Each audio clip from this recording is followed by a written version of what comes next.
Ahoj ľudkovia, pekný deň. Chcem povedať, čo znamená mať porážku. Najprv skúsenosti negatívne a naraz skúsenosti pozitívne. Skúsenosti negatívne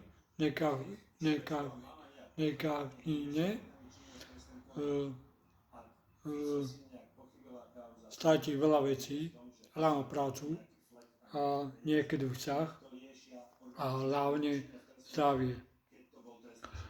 Po porážke bude ťažké mať prácu, kvôli tomu firma má, ale majiteľ radšej zobrať zdravého človeka,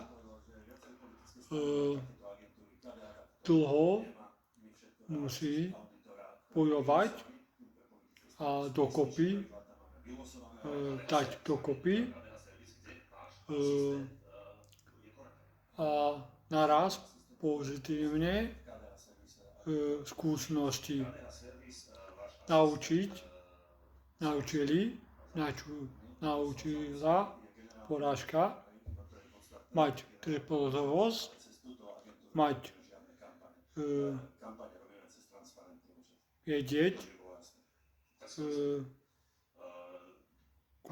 mať kľud a nemať stres a nemať úzkosti.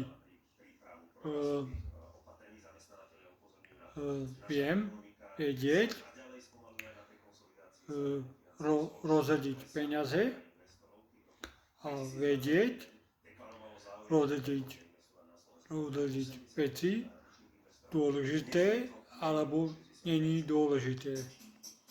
A hlavne vážiť obyčajné veci, zdravie, kózu, mať prácu, mať vzťah,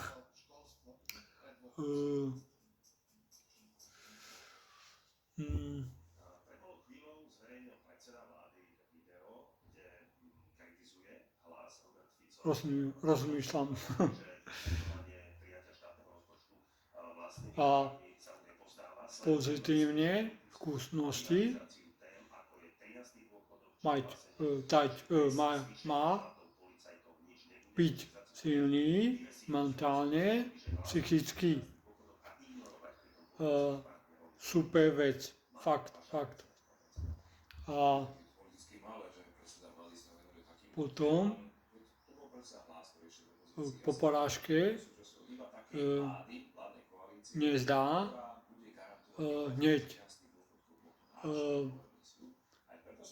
mať ciele každý rok a inak pozerať do života, skúsenosti a vedieť, čo do života, čo robí a čo chce. Čau a pekný deň a hlavne pozitívne myslieť. Hlava. Nezdáte. Nezdáte. Hneď. Čau.